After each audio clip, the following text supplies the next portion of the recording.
Você está aqui para aprender a arte sutil e exata da preparação de poções. Posso ensinar a engarrafar a fama, cozinhar a glória, até mesmo a deter a morte, se não forem tolos demais para isso.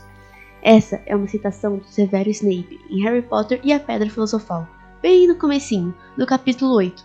E é com essa citação que a gente vai iniciar o nosso episódio de Química.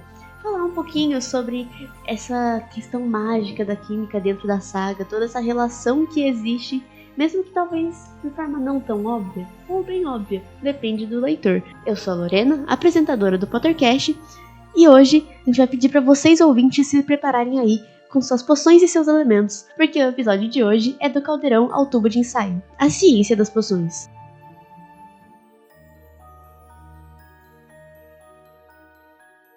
Então, aqui para essa conversa, a gente tem uma convidada maravilhosa, que é a Melissa Henke, essa professora extraordinária de química aqui da Escola Hernani Rodrigues, e que ela também é muito fã de Harry Potter, né, Mel? É isso aí. Falar mal de Harry Potter, pra mim, é briga na certa. Mas é um prazer estar aqui com você hoje, nesse momento, né, que é importante para a gente conversar sobre coisas que a gente não tem tempo normalmente. Na sala a gente fala muito só daquilo que está dentro do currículo e ter uma conversa onde a gente possa atrelar as minhas paixões numa só, vai ser muito bom, é um momento muito bom. É ótimo, e eu agradeço muito a sua presença aqui e participação nesse episódio, Mel, de verdade mesmo. Você é uma professora extraordinária e é a convidada perfeita aqui para o nosso podcast. Ai, que bom! Então, primeiramente, Mel, seja muito bem-vinda ao Pottercast. Muito obrigada. Vamos começar um pouquinho? Fala um pouquinho de você e a sua relação com a obra, assim, de Harry Potter. Fala pra gente qual que é o seu professor favorito de Hogwarts.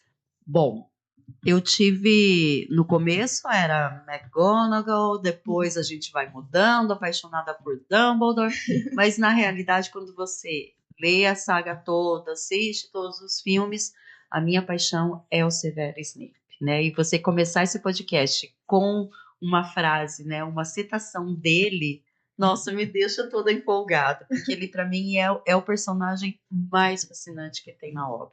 Não resta a menor dúvida, né? Essa paixão minha por Harry Potter, por muito tempo eu ficava meio escondida porque eu tinha vergonha.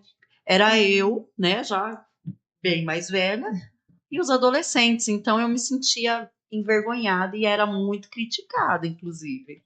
Porque, mas você gosta de coisa de adolescente? Eu falei, mas o que eu posso fazer? Eu sou apaixonada. Mas Harry Potter é coisa de bruxo que nem existe. Mas tudo bem, não existe. Mas eu gosto, né? Porque a gente não faz a leitura só de uma historinha de bruxos, mas a gente vê o pano de fundo que tem por trás de tudo isso, né? Então é isso que apaixona. As pessoas sempre acham que depois que a gente cresce, tem que ficar sem graça, assim, não gostar das coisas mágicas, como Harry Potter. Exatamente. E a gente para de ver a magia, né? E não é só a magia, eu acho. Harry Potter também é muito mais. Tem que a gente tá relacionando química com Harry Potter. É muito mais profundo. Então, aonde que eu consigo isso tão fácil assim, se não for escrachado como é escancarado no Breaking Bad? Exatamente. Não é? Então, ali a gente tem a inocência, tem a fantasia, tem a distopia toda e tem a química, que não tem paixão maior na minha vida do que essa. Se meus filhos ouvirem isso, eles não vão gostar. Mas tudo bem, a gente deixa passar só hoje. Fala pra gente então, Mel. Você acha que a experiência dos filmes e dos livros é muito diferente uma da outra? Ah, sem dúvida, né? Isso é uma coisa que parece até jargão, né? Mas o livro é muito melhor. Claro, o livro é muitíssimo melhor sempre, porque você tem a descrição do ambiente, você que cria aquele ambiente, e aí algumas histórias, algumas partes, eles deixam muito de fora quando vão para o filme. Sim. Né? Então, porque não é comercial, porque não é tão atraente, mas muitas vezes esses trechos, né, esses pedaços ou personagens ou situações que acontecem são fundamentais para fazerem sentido depois. Tanto é que tem muita coisa que eu lembro que eu havia lido que eu só fui entender depois que eu fui entender o que tinha acontecido no filme, né, que daí fez real sentido de como chegou naquela situação, porque eu tinha lido o livro. Sim. né? E aí ele construiu, na verdade, aquela situação para culminar uma outra coisa que aconteceu ali, tudo bem. Mas, ou uma conversa que parecia que tinha vindo do nada, né? Ou começado do nada, mas porque não teve aquela construção que a gente tem no livro, Sim. né? E conversando, quando a gente estava conversando antes de entrar no ar, sobre o Centauro, que eu acho que o Centauro tem um papel muito importante na saga, dentro do povo dele, dentro da sociedade dele, né, como ele foi tratado, que a gente também tem esse tratamento na nossa sociedade, essa exclusão toda. E nos filmes, na série, não retrata nada, né? Os centauros só estão aprisionados num espaço muito pequeno dentro da floresta proibida, porque ninguém deixa eles se aproximarem, são agressivos única e exclusivamente, são perigosos, né? E na saga da série escrita, você tem ele sendo professor em Hogwarts, sendo acolhido por Hogwarts. Então, não faz sentido, né, deixarem eles tão aquém da história toda. Uhum. Eu acho que justamente essa exclusão apaga toda a história e a construção que foi pensada acima dos centauros. Né? Exatamente, porque daí é como se, pra que centauro no filme? Fala pra mim se fez sentido o centauro aparecer. Zero. Colocou ele só como povos irritados, violentos, e como se eles não tivessem um motivo e toda uma construção em volta disso. Exatamente. Como se eles fossem só aquilo, selvagens.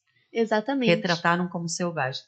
E isso deixa a gente muito aborrecida. Entre N situações que acontecem na série toda, né? O único que foi muito fiel, que eu achei assim que foi...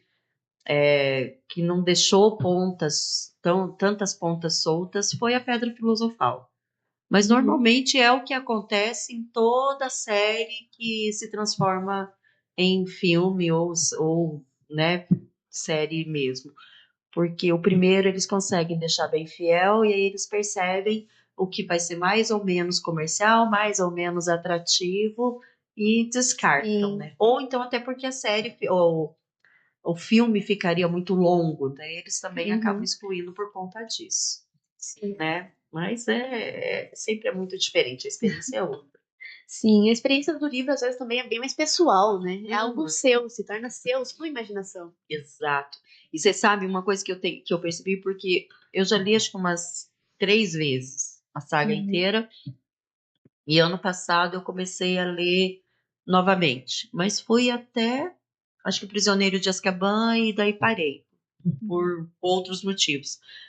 Mas cada vez que eu leio, eu tenho uma percepção diferente, porque depende do teu momento, de como você está. Às vezes a gente está mais introspectivo, às vezes você está numa vibe melhor, então você consegue perceber outros elementos. Então é muito legal reler aquilo que você já conhece quase de cor. Sim. Porque você tem uma outra percepção, porque depende muito do seu momento. Concordo. Então, Mel, vamos falar um pouquinho também sobre mais da química dentro, então? Vamos unir as suas paixões? Exato. O que você acha que a preparação de uma poção mágica nos ensina sobre reações químicas no mundo real? Cara, primeiro, não ter um aluno desastrado em sala, estourando, explodindo o caldeirão. A gente observa assim que tanto a sala de poções, a aula de poções, como é que eu não vou me apaixonar pelo Snape depois dessa? Como um laboratório de química, principalmente, se você não souber ter cuidado e não seguir o passo a passo, né, você não vai fazer certo, não vai sair certo, não vai dar certo. Alguma coisa vai errada, né? Tem a receita, tem um roteiro, você tem que seguir aquele roteiro. E aí o cara põe de qualquer jeito, põe a quantidade maior ou menor e explode mesmo, não vai dar certo. Né? Misturou na hora errada. Você tem lá, vamos fazer a diluição do ácido. O que não pode nunca? Pôr água no ácido. Não pode. Vai explodir, né? Vai espirrar, não tem jeito. Não vai fazer chama, provavelmente, mas vai espirrar. e você vai sofrer um acidente dentro do laboratório. Mas se você não observou na hora de ler, você só sabe que tem que misturar ácido e água, mas não quem antes, quem depois. E isso é extremamente importante. Então, quando eles aparecem, as cenas, né, acontecem um monte de coisa em vários dos filmes. Qual mesmo que era? Acho que já mais pro final, não era Ordem da Fênix. Acho que já é nas Relíquias da Morte. Não, minto. O penúltimo. Ah, é Enigma do Príncipe. Enigma do Príncipe. No Enigma do Príncipe, acontecem algumas coisas que eu acho muito legais. Que tem o roteiro, né? O Harry fica com... Sinto muito, tá? O Harry, né, vai ficar com um livro antigo de poções, mas que tá todo cheio de anotações. O que são essas anotações? São os ajustes, né? Uma pessoa pegou, resolveu não seguir aquele roteiro porque ele viu e testou que outra forma de desenvolver aquela mesma poção de esmagar e não cortar o benzoar, que era um problema nesse momento, ele conseguia um resultado muito melhor da poção, uma poção com uma concentração muito melhor. E isso é estar dentro de um laboratório de química. Sim. É você entender e conhecer cada substância e como que ela se comporta frente a cada outra substância. Eu sempre lembro quando vocês ficam perguntando na sala, mas Mel, e se fizer tal coisa, de tal coisa? Eu falo, o que eu falo sempre? Depende. Mas Mel, tudo você responde depende. Sim, tudo eu respondo depende, porque depende, não é só o fator pôr um junto com o outro. É como eles são colocados. E, né, continuando nessa conversa, a gente já vai entrar nessa parte de quando a gente tem efeito colateral, dependendo do que vai trabalhar, do que vai tratar, toxicidade, dosagem. Tem regras no laboratório? Tem, e muitas. E muitas. O que acontece se eu não seguir essas regras? Acidente na certa. Acidente na certa, exatamente. Né? Então, não é para cheirar nada, não é para comer nada no laboratório. Aí vai lá a criatura, você está fazendo extração de DNA, não se sabe a qualidade daquele morango, você está extraindo DNA, não se sabe onde foi manipulado os aparelhos que foram usados para cortar. A pessoa come o morango que foi macerado. Como assim? Você não sabe no que foi manipulado ali dentro, né? Sempre tem uns Neville da vida que tá explodindo, quebrando tudo, né? Minha nossa! É o Neville e tem o outro, né? Que também Eu esqueci o nome dele também agora fugiu, mas nessa hora sempre foge. Que é o mais desastrado ainda, né? Ele consegue ser mais desastrado. Então, no laboratório, você tem que seguir sempre a risca, porque, você vai usar muito material sem necessidade, se você fizer uma coisa em grande quantidade. A gente não tem um local adequado para descarte, então você tem uma contaminação de ar. Sim. Né? Entender isso e ter essa consciência dentro do laboratório é difícil a gente construir. Sim. Saber que não pode ir lá e cheirar o tubo de ensaio, meter o tubo de ensaio no nariz. Pode não ser nada? Pode. Mas pode ser tudo. Sim. Né? A minha filha é alérgica ao cheiro do café. Nossa. Tipo isso. Passa café, ela já vem querida. Você passou café? E vem já espirrando. Então, no laboratório, a gente tem que ter esse cuidado. Sim. Né? E por mais que a gente explique, existem reações que a gente não deve fazer. A questão de toxicidade na mistura de coisas que se faz. Mel, dá para a gente misturar o resto de cada experimento? Dependendo dá, dependendo não dá. Né? Se permitir, vamos fazer lá na pia e fiquem longe, vai pondo quantidades pequenas e com distância, usando óculos de segurança, usando jaleco para ter o mínimo de dano possível, caso aconteça. Mas isso eu vejo que as pessoas não se cuidam quando fazem também as misturinhas para limpar a casa. Sim, isso acontece com muita frequência, nas redes sociais principalmente. Exatamente. Faz a mistura, primeiro que já fez a loucura, tá bom. Aí aplica no banheiro, que tem Fechado. fechado, com pouquíssima ventilação ou nenhuma. Uhum. E aí quer limpar o banheiro logo após a aplicação da misturinha. Vai dar ruim, Com né? certeza vai. Vai dar ruim. Então, levar a sério isso, entender como funcionam. Se eu não sei, não aprendi ainda a respeito, então eu não devo fazer, mesmo que a minha Sim. curiosidade seja muito. A não ser que você faça com a supervisão de um professor ou de uma pessoa que tenha competência para essa área. Senão, vai ser Sim. ruim, vai ser muito ruim. Já seguindo nessa linha de segurança, tudo que você estava falando, o laboratório é muito explícito nessas regras. Em Hogwarts, talvez não tanto. Então, que precauções de segurança você acha que o Snape deveria ensinar nas suas aulas de Hogwarts se seguisse as normas dos laboratórios reais? Bom, primeiro que o Snape tirou 0 nessa disciplina. Sinto muito, Snape sempre é preferido, mas não significa que você está isento de crítica. Me desculpe. Mas, você veja em Pedra Filosofal, ele não dá uma instrução. Sim. Peguem os seus materiais, peguem tal coisa e faça. Cara, é a mesma coisa que você falar, tá, nunca cozinhou na vida, te dá um miojo sem o pacotinho. Faça. Você nunca viu fazer. Faça, né? Então, ele deveria primeiro fazer uma aula teórica, Sim. regras de segurança no laboratório, né? Cabelo solto, tava lá todo mundo com cabelo. Nos primeiros filmes, a Hermione tem um cabelo gigante, armado, tadinha. Não podia, tá mexendo com fogo, tá mexendo com uns caldeirão que não eram pequenos, Sim. né? Altos, Uhum. pro tamanho deles, ficavam aquelas bancadas tudo altas, ou seja, ia dar ruim. Sim. Não precisava nem ser desastrado. Ia dar ruim.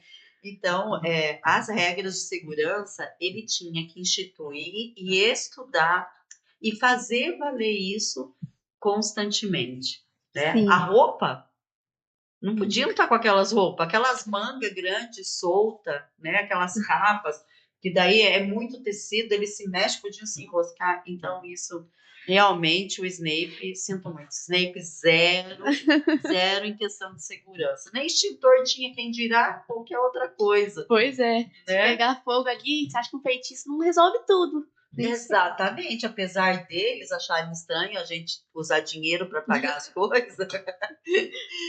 Mas nem tudo se resolve. E ainda mais se fosse, por exemplo, o Rony com a varinha quebrada, tentando fazer alguma coisa. Também não ia dar certo. Então, nesse aspecto, ele precisava ter melhorado bastante. Melhorado bastante. Então, precisa rever algumas práticas. E como que você acha que a experimentação, mesmo quando mágica, no laboratório também, mas mesmo mágica, pode incentivar o pensamento científico e aprendizado na hora de tentativa e erro? Nossa, vamos lembrar do Rony tentando transformar o rato dele em amarelo, né? Ele experimentou, Sim. né? Fez todo a fala dele e não deu nada. Ele só levou como se fosse uma faísca no bumbum e saiu correndo. Então, essa questão, você tem que pensar no que fazer, Sim. como fazer e verificar se vai dar certo. Na câmara secreta que eles fazem a poção polissuco? Sim. Então, 2 deram certo. Um não. Uma não deu muito certo. Foi por tentativa e erro? Não, foi descuido. Pegou um ingrediente errado, Sim. né? Então, você saber fazer a leitura e seguir uma metodologia, Uhum. né? Primeiro, você conhecer o que vai ser feito. Depois, você testar em pequenas dosagens. Sim. E depois, você verificar esses resultados, Sim. né? Então, você tem todinha uma metodologia científica, claro, um perfil um pouco mais solto, mas você percebe a presença da metodologia científica até o final. E aí, quando no caso da Hermione que deu errado, ela teve que ir para a enfermaria tomar, né, fazer um tratamento para reverter aquele processo. Sim. Enquanto que dos outros, aos poucos foi passando o efeito e ficou tudo ok. Sim. Então, é a mesma coisa quando você vê estudos a respeito de alguma medicação que vai ser inserida no mercado. Tem toda essa metodologia sendo desenvolvida. Então, eu vejo que nas aulas de poções e nas próprias misturas que eles fazem, segue o mesmo esquema, Sim. né? Mesmo que seja, talvez não tenha sido o intuito, Uhum. né? Não tinha pensado Sim. sobre isso, esperado, mas automaticamente a gente faz. A gente só não sabe o nome do processo. Sim. Mas a gente acaba praticando isso também, né? Eu acho que a gente vê muito isso em qualquer ensino, tanto universidade, ensino médio, ensino fundamental. Às vezes as pessoas vão muito afobadas, né? Elas pegam e elas não querem testar, elas só pegam, fazem em grande quantidade, às vezes nem vê o que tá pegando e só faz a mistura. Eu acho que isso também dá um grande problema, como deu na poção do polissuco. Sim, e aí, porque quando você faz em pequenas quantidades, você tem como calibrar e ajustar, Uhum. né? E que esses valores você vai conseguir usar para grande escala, Exatamente. sem perda de material, com um prejuízo mínimo, Sim. quase imperceptível, né? Uhum. Então, você não vai fazer, sei lá, 500 quilogramas de miojo se você nunca fez o 80 gramas, que é o pacotinho, Sim. né? Então, é importante ter esse cuidado e levar isso para a vida, na verdade, Sim. né? E agora que você já puxou o gancho da poção do polissuco, você acha que é ético usar poções tanto quanto o polissuco, como a poção da verdade, a veritácea? Não. Isso é uma opinião polêmica, hein? Essa da discussão. Eu não acho. Não acho porque você está enganando. É. A poção da verdade até dizem, é útil, você tá querendo usar ela pra crimes, por exemplo.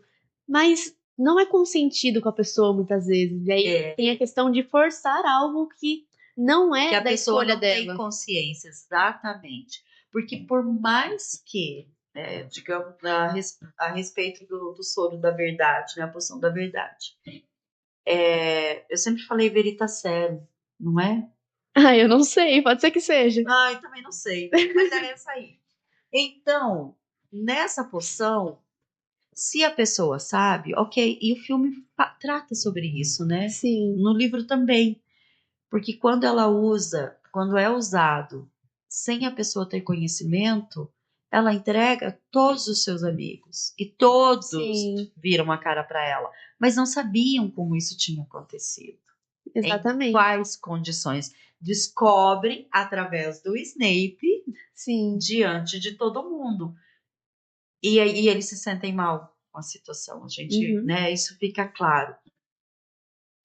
Mas eu não acho correto, né? Sim. Então, seria ético ser usado, né, o veritaserum com o consentimento, ou pelo menos o conhecimento da pessoa, Sim. no caso de crimes, Uhum. né? Tem pessoas também que acabam criando bloqueios para sobreviver àquele trauma. Sim. E essa mensagem, essa lembrança, ela fica escondida, ela não lembra. Uhum. Né? Então, seria uma forma até de ajudá-la a resolver traumas, a conseguir quebrar ciclos. Uhum. Não sei, né? Dentro da psicologia, saberiam explicar melhor sobre. Então, nessa situação, eu acho que seria bom, mas a pessoa tinha que ter, no mínimo, conhecimento. Sim, que pode ser muito usada para coisas de má intenção, né?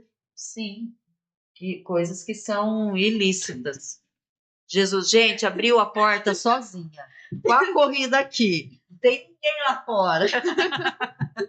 Eis o nosso susto. Por isso essa pausa no som. Mas enfim. É o Snape abrindo a porta. É o Snape. Vem, Snape, sente-se aqui. Fica à vontade. A poção polissuco não é você. Sim. Você se transformou em outra coisa para conseguir algo a seu favor.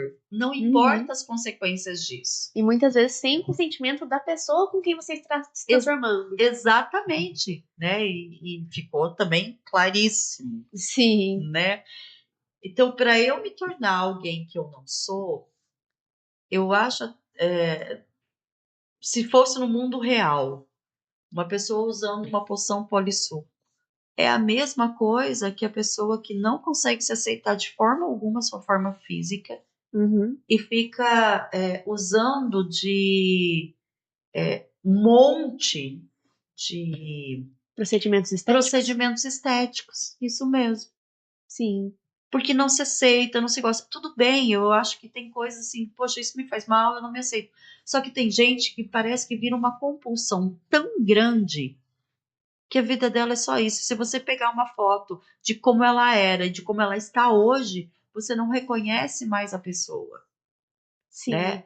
Posso fazer procedimento estético? Sim, eu acho que sim, mas não perca a identidade. Sim. Porque você é muito mais do que só essa capa. Sim, com certeza. Né? A gente tem que trazer de dentro para fora. Mas, enfim, também não condeno ninguém. Não julgo, você não tá bem, não tá bem. Só que a gente tem se preocupado muito só com o que aparece. Com o que é superficial, né? Muito superficial. E isso é muito leve, é muito fluido, isso se perde muito rápido. E às vezes até muita coisa de momento. Então, vou dar um exemplo prático. Quanta gente, mulheres, nos anos 2000, não afinaram a sobrancelha e se arrependeram depois porque saiu de moda. Exatamente, não tem mais volta. Exatamente. Aí o que faz? Tatuagem, né? Faz a sobrancelha.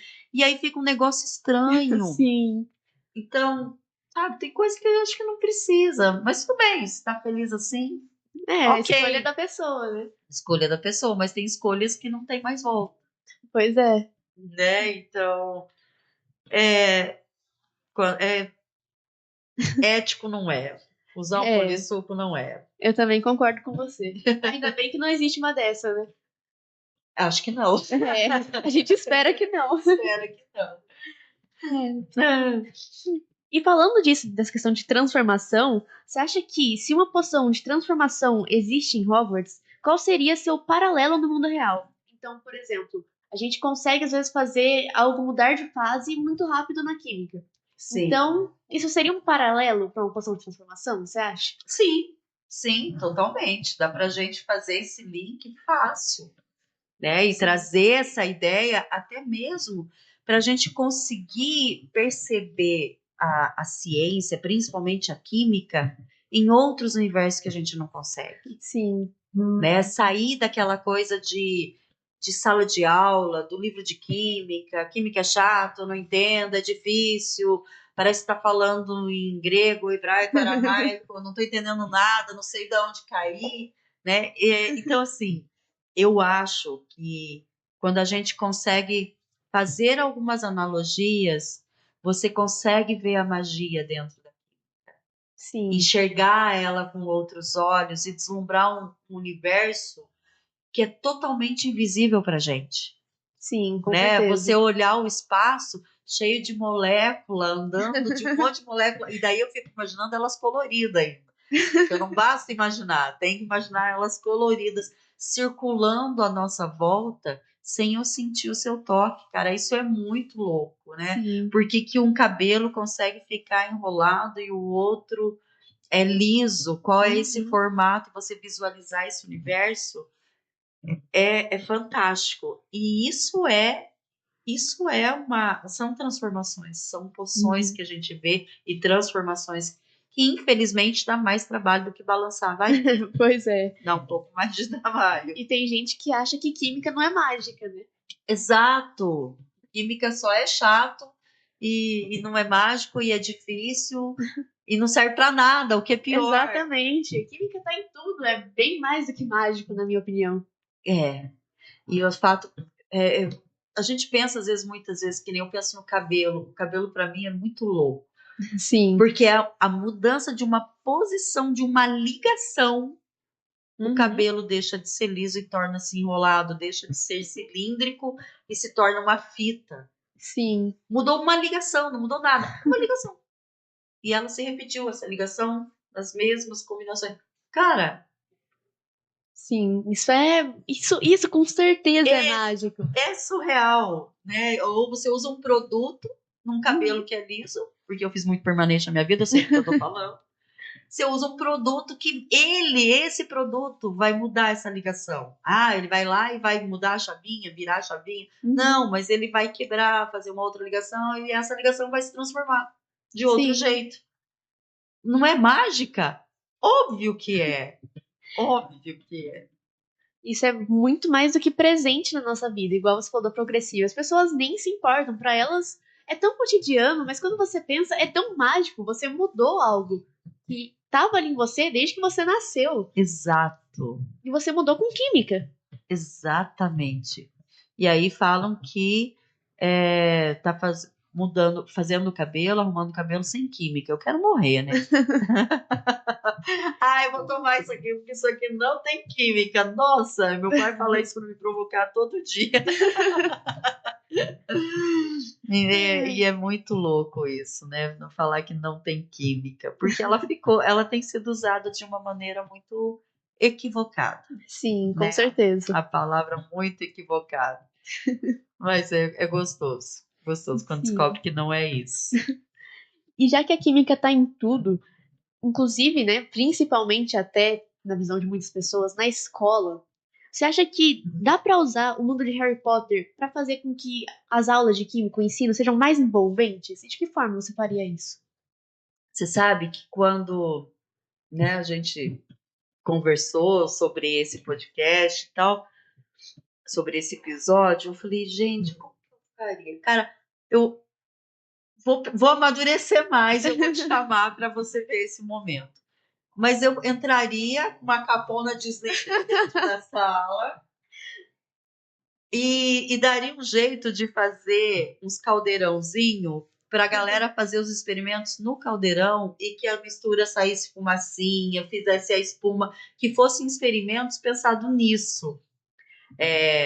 Tem a baba de bruxa, né? Que daí espuma e tudo, a pasta de dente de elefante, fazer as serpentes de faraó, que é a serpente saindo da areia, e como se isso fosse uma aula em Hogwarts. Estou dando aula de poções em Hogwarts. Fazer umas misturinhas para curadoras, né? Curativas. Então, acho que seria bem legal. Vou pensar sobre isso para a gente fazer nas aulas de práticas experimentais no mês de outubro, em homenagem ao Halloween, né? É verdade, é uma ótima ideia. Vou trazer algumas pessoas para me ajudarem, tipo a Lorena. Ixi. Eu ajudo, pode deixar. Pra gente pensar em alguma atividade pra gente fazer no Halloween junto com a professora de inglês. Sim. Pra gente fazer algo diferente. E aí o universo de Harry Potter pra mim, Harry Potter, mega fácil. Vai ser a sala de poções e a Snape, pequena e loira, fazendo as poções. Eu acho que seria possível. E esse encantamento se torna mais claro. Claro que a química não é só isso. Né? Sim. A gente sabe que a ciência não é só isso. Que para eu entender por que a serpente do faraó se forma do jeito que se forma, eu tenho que entender todas as reações que ocorrem, entender a molécula, saber o processo, porque de cada ingrediente naquela mistura, que é pouca coisa. Então, conhecer esse processo, mas talvez precise gerar o encantamento. Sim. Para entender que a parte teórica é essencial. Por que tomar um antiácido resolve, né? Se eu tomo uma aguinha com limão e bicarbonato ou uma água com vinagre, isso vai melhorar a acidez do meu estômago. Por que que isso acontece? Né? Um processo de regulação de pH. Então, essa magia, claro que ela tem a teoria, mas que a gente pode primeiro trazer pelo encantamento. E daí faz o sofrimento, porque é com muito suor que a gente entende alguns processos, né? Pois é, e é uma graça, né? Eu não sei se você já viu, tem um restaurante na capital de São Paulo que ele é todo temático de Harry Potter, o Vassoura Quebrada. Morro de vontade. Ele é maravilhoso, assim. Eu fui lá uma vez e as bebidas assim no tubo de ensaio, saindo fumacinha, é uma graça. Então, você sabe que eu tenho algumas vidrarias em casa e que eu uso como decoração, que são os vidros que a gente âmbar, que guardavam as soluções, os reagentes. Mas eu tô atrás dos Becker para poder preparar drink no Becker.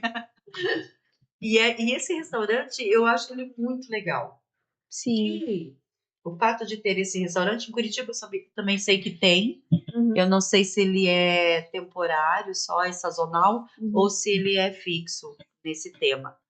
Mas aqui, a gastronomia molecular, eu sou apaixonada. Porque o que usam no Vassoura Quebrada são algumas técnicas de gastronomia molecular.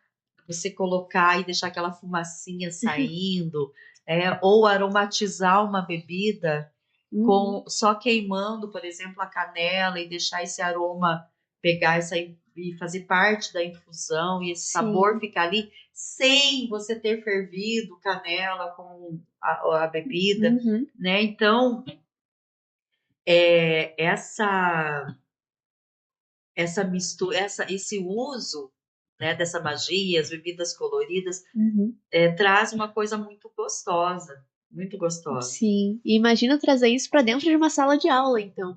Maravilhoso. Maravilhoso. E nada mais do que fazer o que você também me sugeriu no início do podcast. Exatamente. Que é, se a gente fosse fazer uma feira de ciências bruxas, imagina aqui na escola, uma feira de ciências bruxas. Que experiência mágica que você demonstraria com base numa reação química real? Bom, as experiências, algumas coisas eu já falei que eu poderia fazer numa aula. Sim. Mas tem um experimento que eu sou de fato apaixonada, mas apaixonada mesmo. Toda vez que eu trago para o laboratório para os alunos fazerem, eu fico que nem uma retardada olhando. Eu estou apaixonada nesse experimento. Quando a gente pega uma solução de soda cáustica, né, o hidróxido de sódio, então ela é transparente, incolor. Além de ser transparente, ela é incolor. Sim. Aquece quando você mistura a água e a soda. E depois fica ok. Parece água, inclusive. E aí a outra solução é de sulfato de cobre, que deixa aquela cor azul, azul céu, lindo, bonitinho. Os dois se dissolvem perfeitamente na água. Quando mistura os dois, formam um gel instantaneamente. Então você tem dois líquidos que não tem nada de sólido que aparece, e a hora que você mistura, toda vez eu fico só esperando a carinha e os suspiros de surpresa na sala, e toda vez eles não me decepcionam. Toda vez acontece. E essa mistura que no começo é meio azul, clarinha, ela fica verde e depois vai passando por um tom de cinza e em alguns pontos muito preto. Mas essa reação, ela continua. Essa mudança, ela acontece por uns 15, 20 minutos. Então, normalmente eu faço ela no início da aula. Para que eles vejam a experiência e até o final da aula eles vão vendo que aquilo continuou mudando. Eu acho um dos experimentos mais bonitos que tem. Tem outros, mas esse é a minha paixão. É a poção de transformação da vida real, até que a gente falou agora há pouco, né? Sim, exatamente. É sobre isso. Então, tem outras experiências, como você pegar o permanganato de potássio, que é um comprimidinho usado para para irritação na pele, que faz um banho e tal. Então, você esmaga ele bem esmagadinho, coloca no papel para você ver a quantidade de energia que libera quando coloca umas gotinhas de glicerina em cima. Sim. A quantidade de energia é tão grande que incendeia o papel que está embaixo. Nossa. Do nada, você fica olhando o negócio e pega fogo, sozinho. Aí você, meu Deus, né? E aí gritam e se assustam. Então, é esse outro experimento que também é mágico. Você mistura ali, coloca as gotinhas de glicerina em cima daquele comprimido moído. Professora, não está acontecendo nada. De repente, começa a subir uma fumacinha e pega fogo no papel. Essa magia é sensacional. Que se não, a gente não usar algumas ferramentas, essa troca energética, você não enxerga. Sim. Né? E é uma prova de que a reação química aconteceu. Exatamente. Mel, então o episódio de hoje do Caldeirão ao Tubo de Ensaio vai ficando por aqui, mas muitíssimo obrigada pela sua participação. Foi ótimo, foi um papo maravilhoso com você. Eu é que adorei estar com você nesse momento, poder falar tanto de paixões. Eu falei até pouco de comida, que é a minha terceira paixão, é uma outra vertente, mas falar daquilo que a gente é apaixonado é muito fácil. Sim, e é maravilhoso. Muito gostoso. Com muito certeza. obrigada por esse convite. Eu não tenho nem como agradecer você hoje. Muito obrigada, Mel. E obrigada também para quem estiver aí ouvindo, né, o episódio de hoje. E a gente espera que a química tenha ficado um pouquinho menos difícil e um pouquinho mais mágica hoje. Tanto para quem estiver aí ouvindo e para todos os colegas bruxos, trouxas e professores para quem vocês podem compartilhar esse episódio.